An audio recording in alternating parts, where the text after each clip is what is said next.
আজ আমি বানাবো দোকানের সাথে বালুশাহী মিষ্টি। তাহলে বালুশাহী মিষ্টির জন্য আমি এখানে প্রথমে নিয়ে নিয়েছি 1 বাটি ময়দা আর নিচ্ছি সামান্য লবণ দিয়ে আমি ভালো করে ময়দাটাকে মেখে নেব।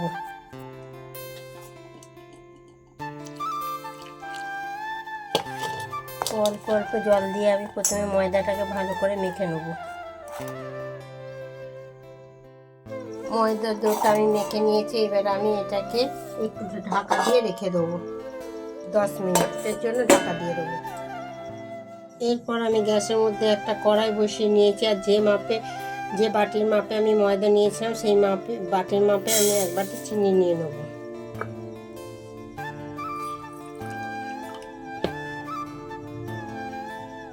এবং 1/2 বাটির একটু বেশি জল দিয়ে দেবো। দিয়ে আমি চিনির রসটাকে ভালো করে জাল দিয়ে নেব। গ্যাসটাকে মিডিয়ামে রেখে আমি এইভাবে চিনির রসটাকে তৈরি করে নেবো। যতক্ষণ না চিনির রসটা একটু চটচটে হয় ততক্ষণ আমি এইভাবে জাল দিয়ে ফুটিয়ে এটাকে রসটাকে তৈরি করব। বালুশাহী মিষ্টির জন্য আমার চিনির রসটা একদম রেডি হয়ে গেছে। এইবার আমি রসটাকে ঢাকা দিয়ে রেখে দেবো।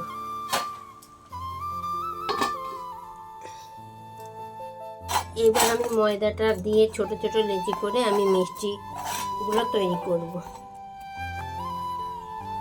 তাহলে সবগুলো লেচি এইভাবে কেটে নিয়েছি। এবার এগুলোকে হাতে পাকিয়ে আমি এইভাবে মিষ্টিগুলো তৈরি করব।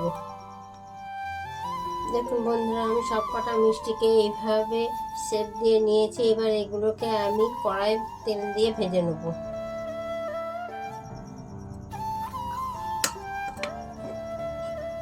চিনির রসটাকে আমি এবার একটা বাটির মধ্যে ঢেলে নেব। নিয়ে কড়াইটা ভালো করে ধুয়ে নিয়ে আমি তেল দিয়ে মিষ্টিগুলো ভেজে নেব। বন্ধুরা, আমি কড়াইতে তেল দিয়ে দিয়েছি। তেলটা একদম হালকা উষ্ণ গরম হয়েছে। এবার আমি এর মধ্যে এগুলোকে দিয়ে দেবো। দিয়ে আমি গ্যাসের ফ্লেমটা একদম লো করে নিয়ে লাল লাল করে ভেজে নেব।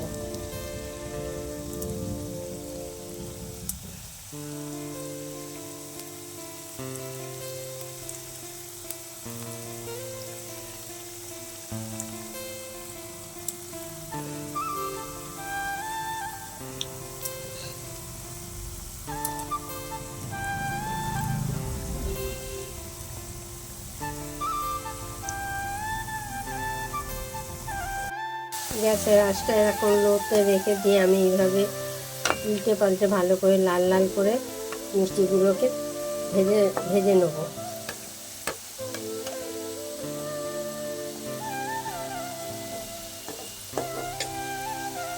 তো বন্ধুরা, আমার মিষ্টিগুলো লাল লালভাবে ভাজা হয়ে গেছে। এইবার আমি সব কটাকে তুলে নিয়ে যে চিনির রসটা করে রেখেছিলাম সেটা উষ্ণ গরম আছে, সেই গরম রসের মধ্যে এগুলোকে দিয়ে দেবো।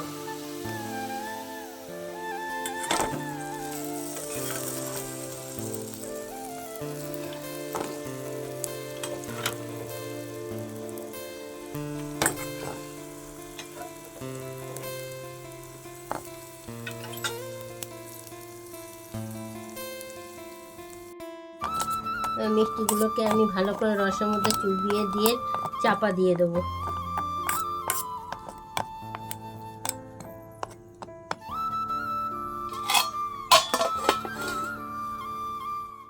চাপা দিয়ে আমি 10 মিনিট মতন রাখবো। 10 মিনিট বাদে খুলে দেখবো কেমন হয়েছে।